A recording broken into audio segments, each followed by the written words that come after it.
DNA मित्रों, शांतिपूर्ण चुनाव कराने में जुटे सुरक्षा बलों के जवान एक तरफ लोगों को सुरक्षा का भरोसा दे रहे थे तो दूसरी तरफ उनकी मदद भी कर रहे थे। हमारी बाईं तरफ आप मुर्शिदाबाद की ही दूसरी तस्वीर देख रहे हैं, जहां सुरक्षा बलों ने एक दिव्यांग व्यक्ति की मदद की, उन्हें रिक्शे पर बैठाया और उनके मताधिकार का प्रयोग करने में सहयोग किया। ऐसी ही एक तस्वीर मालदा से भी आई, जहां सुरक्षा में लगे जवान एक बुजुर्ग को हाथ पकड़कर उनके बूथ तक लेकर गए, उन्हें आसानी से मतदान करने में मदद कराई। एक तस्वीर बहरमपुर से भी आई, जहां वोटर लंबे समय से धूप में खड़े थे, सुरक्षा बलों ने उन्हें पानी पिलाया। सुरक्षा बलों ने इस चुनाव में जो भूमिका निभाई है उसको लेकर लोग क्या कह रहे हैं वो भी आपको ध्यान से सुनना चाहिए।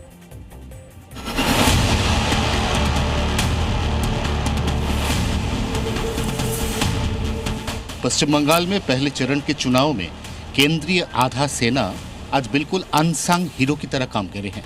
कानून व्यवस्था के साथ साथ वाहिनी ने मानवता की हाथ बढ़ाई। जिस बूथ में अभी हम खड़े हैं, मुर्शिदाबाद की बहरमपुर की वो बूथ में वाहिनी को बुजुर्ग लोगों को लाइन से अलग अलग चुन चुन के उनकी मदद करके बूथ तक लेने वाली छवि सामने आया। वाहिनी के हाथ में दिया हुआ ठंडा पानी का बोतल वाहिनी बांट दिया कतार में खड़ी हुई महिलाओं को।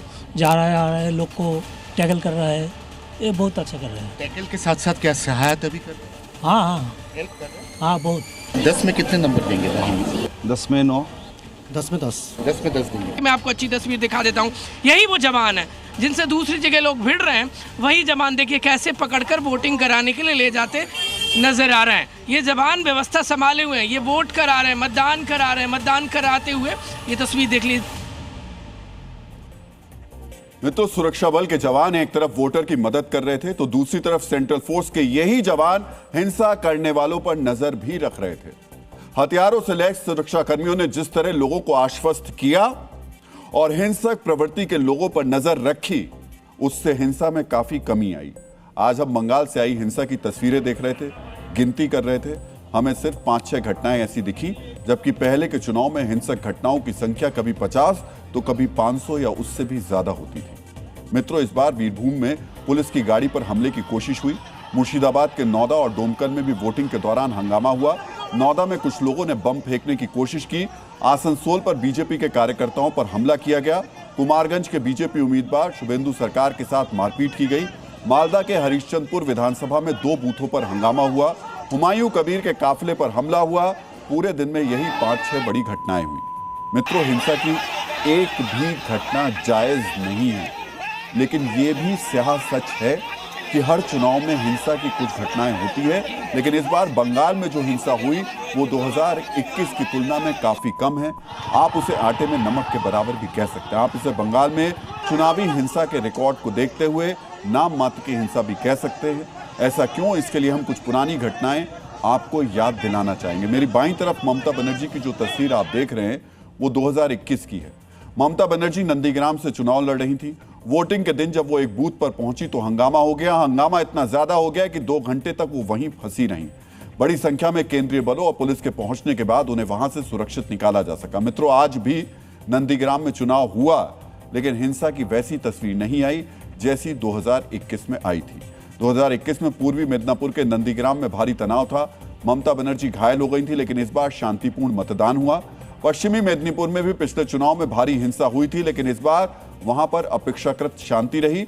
झारग्राम में 2021 के चुनाव में जबरदस्त बमबाजी और पत्थरबाजी हुई थी। इस बार वहां भी कम हिंसा हुई। बीरभूम में पिछली बार बम चले थे, गोलियां चली थी, कई लोगों की मौत हुई थी, लेकिन इस बार ऐसा नहीं हुआ। मुर्शिदाबाद में पिछली बार हिंसक झड़प में मौत तक हुई थी, लेकिन इस बार ऐसा नहीं हुआ। कूच बिहार में 2021 के चुनाव में मामला इतना बिगड़ गया था कि सीआईएसएफ की फायरिंग में 4 लोगों की मौत हो गई थी। इस बार यहां भी स्थिति कंट्रोल में रही। मित्रों, 2021 में सामूहिक हिंसा बड़े स्तर पर हुई थी। झड़प, फायरिंग में कई मौतें हुई थी, यहां तक कि बूथ कैप्चरिंग भी हुई थी। लेकिन इस बार बमबाजी, पत्थरबाजी और सियासी झड़प तक ही सीमित रही। मित्रों, बंगाल में चुनावी हिंसा का इतिहास बहुत पुराना है। 60 और 70 के दशक में जब नक्सल आंदोलन शुरू हुआ था, उसी दौरान से राजनीतिक हिंसा का माहौल बनना शुरू हो गया था, जो अब भी जारी है। लोकसभा से लेकर पंचायत स्तर तक किसी भी तरीके का चुनाव हो, बिना हिंसा ये नहीं होता। मित्रों, अमेरिकी विद्वान मार्क ट्वेन ने कहा है कि आदत को एकदम नहीं बदला जा सकता, उसे धीरे धीरे छोड़ना पड़ता है। यही बंगाल में भी हो रहा है। जो चुनावी हिंसा 50 सालों से चल रही है वो एकदम खत्म नहीं हो सकती, लेकिन जिस तरह इस बार हिंसा में कमी आई उसके संकेत बहुत शुभ हैं। प्रधानमंत्री नरेंद्र मोदी ने चुनावी हिंसा में कमी को लेकर क्या कहा, अब हम वो आपको सुनाते हैं। मैं जब से राजनीति में आया हूं, मैं शायद कह सकता हूं ये पहला ऐसा चुनाव है पिछले 50 साल में, पिछले 50 साल में ये पहला चुनाव ऐसा है जिसमें हिंसा कम से कम हुई है। वरना हर हफ्ता किसी को फांसी पर लटका देते थे और बोल देते थे आत्महत्या कर दी। यानी एक प्रकार से गुंडा राज चलता था। मित्रों, आज बंगाल में प्रधानमंत्री मौजूद थे, ग्राउंड पर गृह मंत्री अमित शाह भी मौजूद थे, लेकिन ममता बनर्जी वोट डालकर घर चली गई। दोपहर के बाद वो बाहर निकली।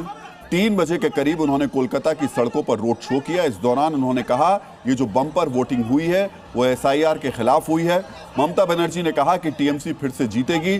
जब वो लोगों से संवाद कर रही थी तो उन्होंने कहा मुझे किसी पद में दिलचस्पी नहीं है। ममता बनर्जी ने और क्या क्या कहा वो भी हम आपको सुनाते हैं। लोगों की मानसिकता को समझने के बाद आज तक हुए मतदान को देखते हुए हम पहले से ही जीतने की स्थिति में हैं। मुझे किसी पद में दिलचस्पी नहीं है। मैं सिर्फ केंद्र में बीजेपी सरकार का अंत चाहती हूं। मित्रों, रिकॉर्ड वोटिंग के बीच ममता के इस बयान का मतलब क्या है ये हम आपको आगे बताएंगे, लेकिन उससे पहले ये जान लीजिए कि आज जिन 152 सीटों पर वोटिंग हुई वो ममता बनर्जी के लिए काफी महत्वपूर्ण है, क्योंकि 2021 के चुनाव में इन 152 में से 115 सीटें TMC ने जीती थी, जबकि बीजेपी 46 सीटें उसको मिली थी।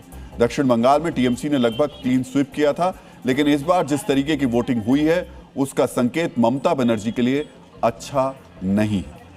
मित्रों, बंगाल में आज के चुनाव के लिहाज से अगर कोई नायक बनकर उभरा है तो वो 2 हैं, एक सुरक्षा बल के जवान और नंबर 1 पर बंगाल के मतदाता, जिन्होंने आज अपने वोट से विश्व कीर्तिमान बनाया है। मित्रों, दुनिया में जहां जहां स्वैच्छिक मतदान होते हैं, यानी जिन देशों में लोग हमारे देश की तरह ही वोटिंग करते हैं, उनमें सबसे ज्यादा वोटिंग का रिकॉर्ड उरुग्वे के नाम है। उरुग्वे में 2019 के चुनाव में सबसे ज्यादा 90% वोटिंग हुई थी, जबकि वहां पर मतदान अनिवार्य है। स्वीडन में 2014 के चुनाव में करीब 85% वोटिंग हुई थी। दक्षिण कोरिया में लगभग 80% वोट डाले गए थे। ये मैक्सिमम नंबर है, सर्वाधिक आंकड़े हैं। और बंगाल में 92% से ज्यादा वोटिंग हुई, इसलिए हमने कहा बंगाल ने आज वर्ल्ड रिकॉर्ड बना दिया है। डीएनए मित्रों, अब हम वोटिंग परसेंट के ट्रेंड को डिकोड करने वाले हैं। कई विशेषज्ञ ये दावा करते हैं कि अगर चुनाव में वोट प्रतिशत बढ़ता है तो सरकार बदलने के आसार होते हैं, लेकिन क्या बंगाल में यही थ्योरी फिट बैठती है? मित्रों, सबसे पहले बंगाल के पिछले 3 चुनाव के आंकड़ों पर आप ध्यान दीजिए। 2011 के विधानसभा चुनाव में 84% वोट पड़े थे, जो पिछले विधानसभा चुनाव से करीब 3% ज्यादा थे। इस चुनाव में ममता बनर्जी ने लेफ्ट की बुद्धदेव भट्टाचार्य सरकार को सत्ता से उखाड़ फेंका था। इसके बाद के हर विधानसभा चुनाव में वोट प्रतिशत गिरता गया। हर विधानसभा चुनाव में करीब करीब 1% वोट परसेंट गिरता चला गया और हर बार ममता बनर्जी चुनाव जीतती गई। लेकिन इस चुनाव में वोटिंग प्रतिशत के जो आंकड़े अभी तक सामने आ रहे हैं, उसके मुताबिक पिछले चुनाव से 10% ज्यादा वोटिंग हुई है। तो क्या बंगाल में बदलाव होने वाला है? इस सवाल का जवाब जानने के लिए आपको ममता राज से पहले के आंकड़े भी देखने चाहिए।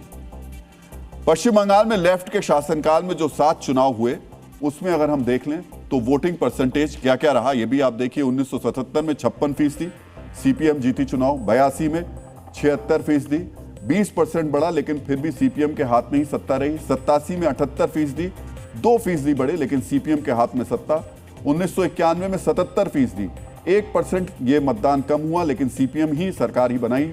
1996 में 83%, 6% वोटिंग परसेंटेज बढ़ा, CPM के हाथ में सत्ता आई। 2001 75%, 8% के आसपास मतदान कम हुआ, CPM के हाथ में ही सत्ता रही। और 2006 में 82% मतदान हुआ, 7% बढ़ा लगभग ये प्रतिशत, लेकिन सत्ता CPM के हाथ में रही। लेकिन यहाँ एक चीज़ और ज़रूर गौर करना चाहिए हमें कि इस सब के बीच में सिर्फ और सिर्फ वोटिंग परसेंटेज पर ही ध्यान नहीं देना होगा, क्योंकि लेफ्ट ने जिस तरीके से पश्चिम बंगाल पर अपना कब्जा जमाया हुआ था और जो हालात बनाए हुए थे, वोटिंग परसेंटेज के साथ साथ एक वो फैक्टर भी था जो उसके सरकार बनाने में सहयोग कर रहा था या उसको फायदा दे रहा था। बदलाव के लिए मतदान का बढ़ना एक संकेत हो सकता है, लेकिन ये एकमात्र संकेत नहीं है।